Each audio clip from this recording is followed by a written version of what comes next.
Pernahkah kamu membayangkan saat hampir seluruh daratan Eropa masih tenggelam dalam kegelapan Dark Ages, justru ada sebuah wilayah di ujung barat dunia yang bersinar sangat terang. Bayangkan sebuah tempat di mana jalanan sudah beraspal dan diterangi lampu kota, di saat kota-kota besar Eropa lainnya masih becek, berlumpur dan gelap gulita.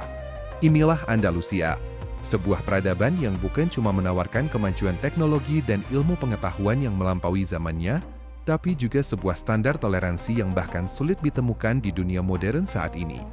Namun, yang lebih mengejutkan adalah bagaimana semua kejayaan yang luar biasa ini bisa runtuh begitu saja.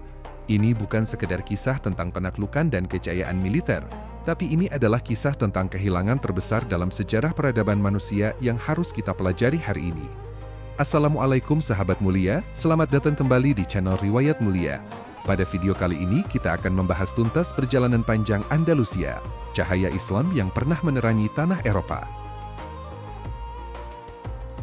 Untuk memahami keajaiban Andalusia, kita harus memutar waktu kembali ke awal abad ke-8. Saat itu, semenanjung Iberia, wilayah yang sekarang kita kenal sebagai Spanyol dan Portugal, berada di bawah kekuasaan kerajaan Visigot yang kacau. Eropa saat itu benar-benar sedang berada di titik nadir. Sistem feodal yang mencekik membuat rakyat kecil hidup dalam kemiskinan ekstrim, sementara perpecahan politik di kalangan bangsawan terus membara. Ilmu pengetahuan dianggap sebagai hal yang asing, dan dominasi kekuasaan yang kaku membuat wilayah ini seolah tidak memiliki masa depan. Di tengah kegelapan itulah, sebuah pintu sejarah terbuka. Tahun 711 Masehi menjadi titik balik yang tak terlupakan.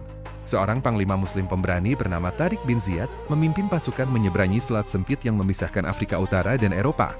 Ada legenda kuat yang menceritakan bahwa sesampainya di pantai, ia memerintahkan pasukannya untuk membakar kapal-kapal mereka sendiri. Pesannya jelas, tidak ada jalan untuk pulang, pilihannya hanya menang atau mati syahid sebagai pembawa perubahan. Gunung tempat ia pertama kali menginjakan kaki itulah yang hingga kini kita kenal sebagai Jabal Tariq atau Gibraltar. Pasukan Muslim tidak datang sebagai penjajah yang menghancurkan, melainkan sebagai pembebas. Hanya dalam waktu singkat, kota demi kota jatuh bukan karena paksaan, tapi karena banyak penduduk lokal yang justru menyambut mereka demi mengakhiri penindasan penguasa lama. Transformasi yang terjadi sangatlah luar biasa cepat. Wilayah yang dulunya dipenuhi konflik internal, dalam hitungan dekade saja, mulai bersalin rupa menjadi wilayah yang tertata. Penataan irigasi dimulai, hukum yang adil ditegakkan, dan bibit-bibit usaha peradaban mulai ditanam. Inilah momen di mana Islam tidak hanya sekedar masuk ke Eropa Barat, tapi mulai menancapkan fondasi untuk sebuah era baru yang akan mengubah wajah dunia selamanya.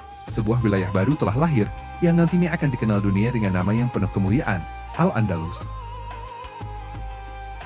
Bayangkan kamu berjalan di Cordoba pada abad ke-10. Di saat London dan Paris masih berupa pemukiman gelap dengan jalanan tanah yang berbau busuk, Cordoba sudah berdiri megah sebagai kota paling maju di seluruh Eropa. Kota ini adalah permata dunia. Bayangkan, ada lebih dari 700 masjid, 900 pemandian umum, dan jalanan yang sudah rata dengan aspal serta diterangi lampu-lampu minyak di setiap sudutnya. Di sini, sistem sanitasi modern sudah berjalan, mengalirkan air bersih ke rumah-rumah warga, sebuah kemewahan yang bahkan belum terpikirkan oleh raja-raja Eropa lainnya saat itu. Cordoba bukan hanya sebuah kota, ia adalah simbol bahwa Islam telah membawa peradaban ke tingkat yang belum pernah terlihat sebelumnya. Namun kekuatan utama Andalusia bukanlah pada bangunannya yang megah, melainkan pada gairah ilmunya. Perpustakaan Agung Cordoba konon menyimpan lebih dari 400.000 naskah buku. Di era di mana literasi adalah barang langka, di Andalusia hampir semua orang bisa membaca dan menulis. Inilah tempat di mana kedokteran, astronomi, matematika, dan filsafat berkembang pesat. Nama-nama besar muncul di sini. Sebut saja Al-Zahrawi, bapak bedah modern yang instrumen bedahnya masih menjadi dasar kedokteran hingga hari ini. Ada juga Ibnu Rushd atau Averroes, yang pemikiran filsafatnya nanti akan membangunkan Eropa dari tidur panjangnya. Sistem pendidikannya pun sangat revolusioner. Universitas-universitas di Cordoba, Sevilla, dan Granada terbuka bagi siapa saja yang haus akan ilmu, tanpa memandang status sosial. Budaya literasi ini menciptakan masyarakat yang sangat cerdas. Mereka tidak hanya menyalin karya-karya Yunani kuno yang hampir punah, tapi mengkritik, mengembangkan, dan menciptakan temuan-temuan baru yang menjadi fondasi ilmu modern.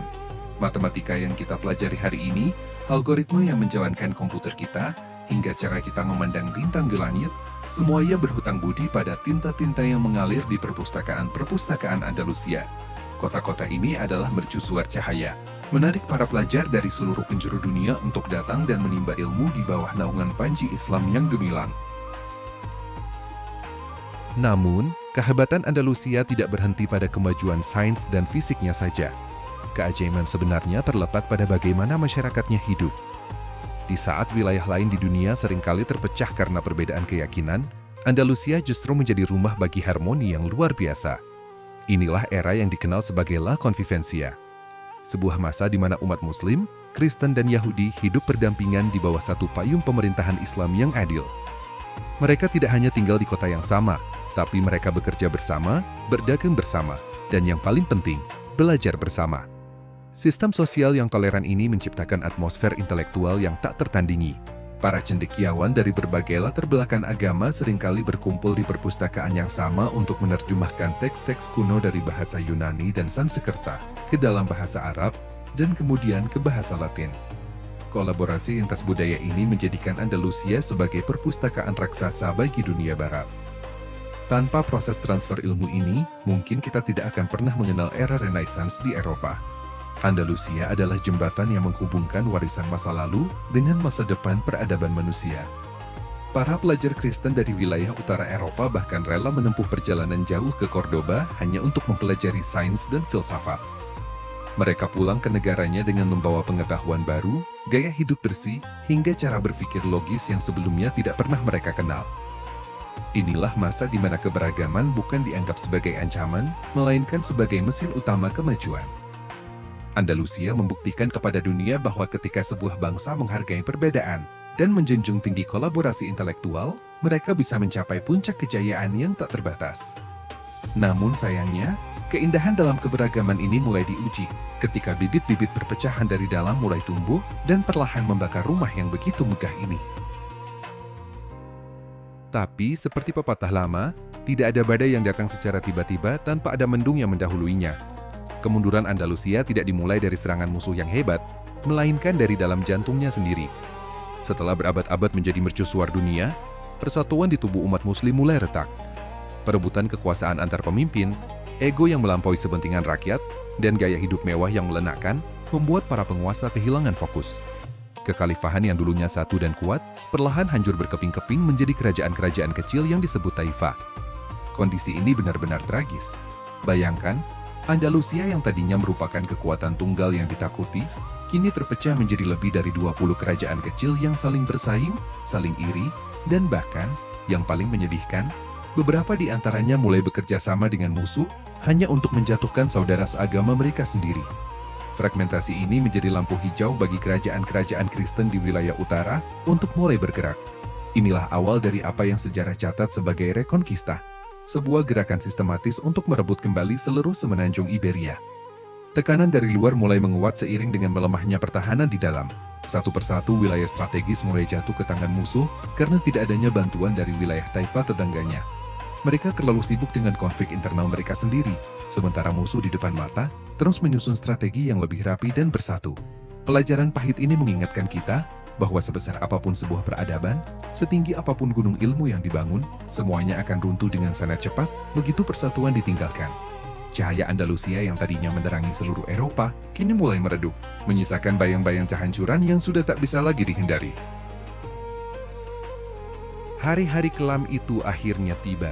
Satu persatu permata Andalusia mulai terlepas. Toledo jatuh, disusul oleh Cordoba yang agung, hingga Sevilla yang indah. Wilayah Muslim yang dulunya membentang luas, kini menyusut drastis, menyisakan hanya satu benteng terakhir di wilayah selatan, Kerajaan Granada. Selama 200 tahun, Granada bertahan sebagai napas terakhir peradaban Islam di Iberia, berlindung di balik kemegahan Istana Alhambra. Namun, sejarah memiliki garis akhirnya sendiri. Pada tahun 1492, Sultan Muhammad XII atau yang dikenal sebagai Boabdil secara resmi menyerahkan kunci kota Granada kepada penguasa Kristen, Ferdinand dan Isabella. Ini bukan sekadar pergantian kekuasaan, Ini adalah lonceng kematian bagi keberadaan Islam yang telah menetap selama hampir 800 tahun di tanah Eropa. Kejatuhan Granada menjadi titik balik yang sangat tragis. Janji-janji awal tentang kebebasan beragama dan perlindungan bagi penduduk Muslim serta Yahudi dengan cepat menguap. Yang terjadi selanjutnya adalah periode kelam, pengusiran paksa, dan inkuisisi. Ribuan orang harus meninggalkan rumah yang telah dihuni nenek moyang mereka selama berabad-abad atau dipaksa meninggalkan keyakinan mereka demi keselamatan nyawa. Perpustakaan-perpustakaan besar yang dulunya menjadi gudang ilmu dunia mulai dibakar. Jutaan naskah berharga lenyap menjadi abu dalam sekejap mata. Upaya penghapusan jejak peradaban Islam dilakukan secara sistematis. Masjid-masjid diubah fungsinya, nama-nama jalan diganti, dan identitas budaya yang telah membentuk Andalusia selama ratusan tahun berusaha dikubur sedalam-dalamnya. Namun, meski kekuasaan politiknya telah habis dan jejak fisiknya berusaha dihapuskan, ruh dari Andalusia ternyata terlalu kuat untuk benar-benar mati.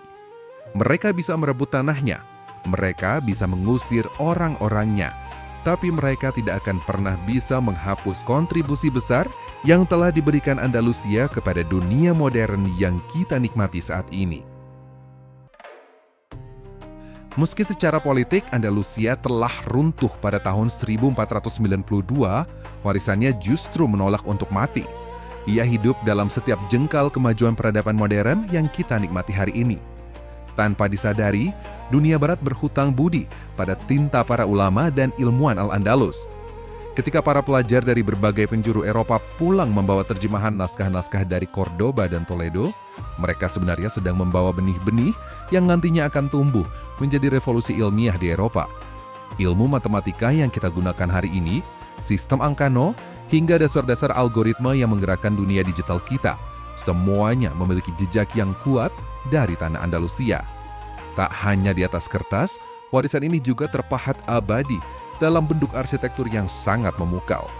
Lihatlah Istana Alhambra di Granada atau kemegahan Mezquita di Cordoba. Dinding-dindingnya seolah masih berbisik tentang kejayaan masa lalu. Detail geometris yang rumit dan kaligrafi yang indah bukan sekedar hiasan, melainkan manifestasi dari pemahaman mendalam tentang matematika dan spiritualitas yang menyatu sempurna. Pengaruhnya menjalar hingga ke seni musik, gaya berpakaian, bahkan kuliner Eropa yang kita kenal sekarang. Andalusia membuktikan bahwa meski sebuah kekuasaan bisa berakhir, sebuah peradaban yang dibangun di atas fondasi ilmu pengetahuan dan kemanusiaan akan tetap abadi dalam sejarah. Pelajaran terbesar yang ditinggalkan Andalusia untuk kita semua adalah sebuah pengingat keras. Kejayaan itu tidak datang secara kebetulan. Ia lahir dari kerja keras, kecintaan pada ilmu, dan keberanian untuk menjunjung tinggi toleransi. Namun sebaliknya, kehancuran juga tidak terjadi begitu saja. Ia adalah hasil dari perpecahan dan rasa puas diri yang berlebihan. Warisan Andalusia bukan sekedar tumpukan batu bata atau naskah kuno, melainkan sebuah cermin bagi kita semua tentang bagaimana sebuah umat bisa mencapai puncak tertinggi dunia dan bagaimana mereka bisa terjatuh jika kehilangan arah dan persatuan. Pada akhirnya, Andalusia bukan sekadar lembaran sejarah usang yang kita baca di buku sekolah. Ia adalah sebuah cermin besar bagi kita semua tentang apa yang mampu dicapai manusia ketika ilmu pengetahuan dan toleransi menjadi napas kehidupan. Namun juga tentang seberapa cepat semua itu bisa sirna saat perpecahan mulai merayap masuk ke dalam hati. Kejayaan tidak datang secara tiba-tiba, dan kehancuran pun tidak pernah terjadi tanpa sebab. Andalusia pernah menjadi cahaya saat dunia sedang gelap, dan kini tugas kita lah untuk memastikan bahwa cahaya ilmu dan persatuan itu tidak akan pernah padam lagi. Menurutmu, dengan kondisi dunia saat ini, mungkinkah peradaban sehebat Andalusia bisa terulang kembali, ataukah kita sedang mengulangi kesalahan yang sama? Tulis pendapatmu di kolom komentar. Mari kita berdiskusi dengan kepala dingin dan hati yang terbuka. Terima kasih teman mulia sudah menyimak kisah ini sampai selesai. Sampai jumpa di video berikutnya. Saya pamit. Wassalamualaikum warahmatullahi wabarakatuh.